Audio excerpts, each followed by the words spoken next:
Hi, I'm Colleen Hiscock, the owner and chef at Java Jack's in beautiful Rocky Harbor, Newfoundland and Labrador. And today in our how-to series, we're going to make some mayonnaise. And we're going to turn the mayonnaise into a garlic aioli. And we're going to put that be ready, put on pretty much anything you'd like. And we're going to do some hot tongues in our next how-to series. Now, so let's get started with some mayonnaise, fairly simple. And you can make it at home. 1 egg yolk will typically make a full cup of mayonnaise, and then you'll have it fresh at always at home. We're going to separate the egg. We're going to only use the egg yolk. Okay, and we'll take the egg yolk and we're going to put that here, and then we're going to spend a little time whisking it because it's important that we unravel all of the egg yolk. Okay, so there we are. Got that done. Now you can see a beautiful yellow color. It's sort of a bright orange that the egg yolk is. We want to be able to turn that into a very pale yellow. So we're going to take a little bit of time and we're going to whisk this egg yolk until it changes color. Then you know it's done. About 3 minutes or so. It's a good workout. So as you can see with the whisking, that the color is starting to change. I'm just going to do it for just a little bit more. Okay, you can see the color has changed here. It's so important that this color change. It's unraveling some of the proteins inside that yolk, and a good fresh yolk will take on 3/4 of a cup of oil, no problem. Sometimes up to a cup. You can certainly try and extend it. So what I'm going to add now, just to ensure, first of all, flavor as well as the emulsification properties, a little bit of lemon juice that I squeezed from a fresh lemon, and about 1/2 teaspoon of Dijon mustard. And that'll ensure, this will add some wonderful flavor too. Here we go. Now we're going to add the oil. And the oil is, how you add it is so important to create that emulsification property. We're going to add about 3 tablespoons at a time until those are all dispersed. A little bit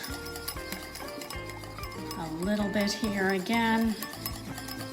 You can see it's starting to thicken for you. Another little bit, about 1 tablespoon. Keep that going. And now a steady stream. You can take your time, add that in. What's happening is dispersion of those fat molecules, and they're hitting against each other so that they can actually then disperse. A whisk will disperse your fat molecules into about millions of particles, different molecules. Look at the color changing right now.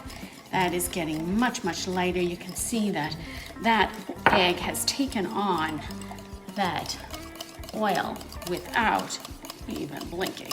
I've added a little pepper. We can add a little pepper more in here. White pepper usually is what calls for. I don't have any, so I put black pepper in. I don't really worry about it too much. So I have this lovely amount of mayonnaise. Look how creamy that is now. And it's setting up for me nicely. The more I stir it, and look how wonderful that is. I'm going to put half of this into here, into this another bowl, just because I don't want to use it all up. I'm going to make the garlic aioli. So what we're going to do here is I'm going to take a clove of garlic, smash it this way, essentially just to release some of the oils and take off the outside skin, just like that. Okay, and then I'm going to snip off a little bit of the end. I've got another little piece here as well that I'm going to add to it. So 1 clove for about half of the mayonnaise that we made, and essentially 1/2 cup, because that's about the oil that we put in there. I'm taking this off. Okay, so all I'm going to do, I'm taking off that little end piece as well in the clove of garlic. If you have minced garlic at home, that's fine as well. But I'm just going to slice this up. And then I'm also going to chop it fairly fine. I want to have a sort of a minced amount, and I want to extract all of those flavors that are in there. Interestingly, salt will be able to do that for us. We're going to add a nice amount of salt to it. I do not want to kind of scrape my blade along the side of my board. It'll actually destroy it, but I do want to really tear down some of those cell walls that are in there. Now I'm going to add a little salt. Essentially just dust your board with a little salt.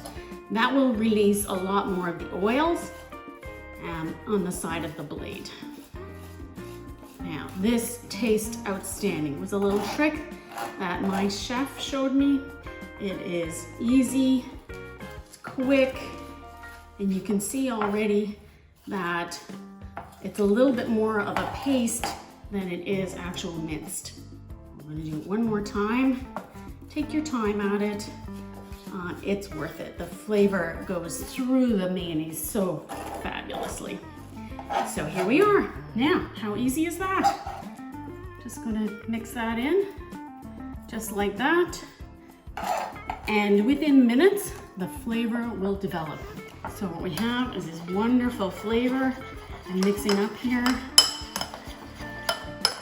Yeah, you got a few little chunks of garlic. I actually like that too.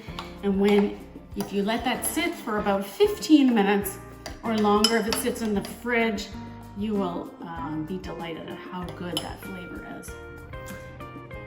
So here we have the garlic aioli, and this is the basis for pretty much everything. We'll also do a how-to series on how to make Caesar salad dressing. But now it's time to taste it. And I'm certain that it has wonderful garlic flavor and it'll be fabulous. I'm Colleen Hiscock. Until next time, bon appetit.